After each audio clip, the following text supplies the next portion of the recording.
जी ਤੁਹਾਨੂੰ अगर पाकिस्तान का वजीर आजम बना दिता जाए तो तुसी की करोगे पाकिस्तान विच? मैं पाकिस्तान ਲਈ ਇੰਨਾ ਕੁਛ ਕਰ ਦੇਵਾਂਗਾ ਜਿਹੜਾ ਗਰੀਬ ਹੈ ਉਹਦਾ ਘਰ ਬਣਵਾ ਦੇਵਾਂਗਾ आहा हा। ਜਿਹੜੀਆਂ ਸੜਕਾਂ ਟੁੱਟੀਆਂ ਸੜਕਾਂ ਬਣਵਾ ਦੇਵਾਂਗਾ अच्छा जी। ਜਿਹੜਾ ਪੁਲ ਡਿੱਗਦਾ ਹੋਇਆ हाँ ਉਹਨੂੰ ਖੜਾ ਕਰ ਦਿਆਂਗਾ ਤੇ ਰੋਟੀਆਂ ਜਿਹੜੇ ਲੋਕ ਨਹੀਂ ਖਾ ਸਕਦੇ ਉਹਨਾਂ ਲਈ ਹੋਟਲ ਪਾ ਦਿਆਂਗਾ हाँ ਤੇ ਜਿਹੜੇ ਗਰੀਬ ਲੋਕ ਹੋਣ ਧੀਆਂ ਭੈਣਾਂ ਜਿਨ੍ਹਾਂ ਦੀਆਂ ਪੈਸਾ ਨਹੀਂ ਹੈ ਮੈਂ ਉਹਨਾਂ ਨੂੰ ਵਿਆਹਣਾ ਸ਼ੁਰੂ ਕਰ ਦਾਂਗਾ पैसा अच्छा जी। मैं दवांगा मैं वजीर आजम मेरा नाम शहजाद हसन गली नंबर 6 नोट टाउन में हमारी कोठी है।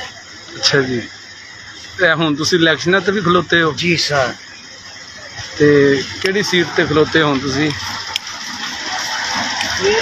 हल्का नंबर 8 है जी। अच्छा जी।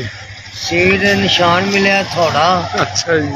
जी ते मेरे महल्ले दे वोट सारे इकट्ठे हो गए ते अपने वजीर आजम नू खड़िया करो पठान दी लत्त खिंचा मैं ते इन थले लाइए एदा ते पैसा पूसा जेह्ड़ा गरीबां नू तकसीम करिए ते अपने लाहौर नू लाहौर बनाइए वाह जी। पाकिस्तान बना दिए। अच्छा ते जेह्ड़े नवां जेह्ड़े नशा करन वाले ने इन्हां वास्ते की करोगे? ਇਹ ਨਸ਼ਾ ਕਰਨ ਵਾਲਿਆਂ ਨੂੰ ਇਲਾਜ ਕਰਾਂਗੇ ਇਹਨਾਂ ਦਾ ਜੇ ਇਹ ਨਾ ਮੁੜ ਸਕਣ ਫਿਰ ਇਹਨਾਂ ਨੂੰ ਕਿਲੋ ਕਿਲੋ ਨਸ਼ਾ ਦੇ ਦਿਆਂ ਲਓ ਵੀ ਪੀਓ ਤੇ ਮਰੋ।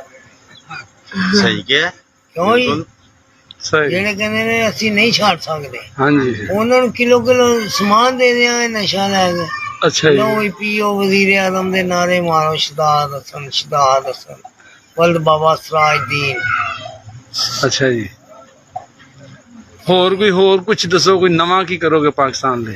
हाँ नवा है पाकिस्तान नू पुराने नू नवा बना देंगे।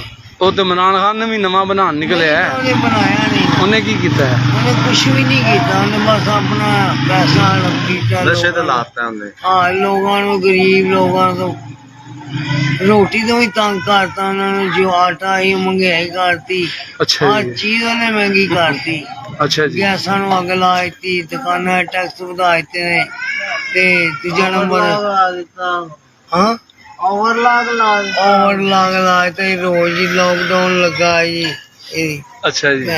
उसका लगा आह। उतो कहना मैं वजीर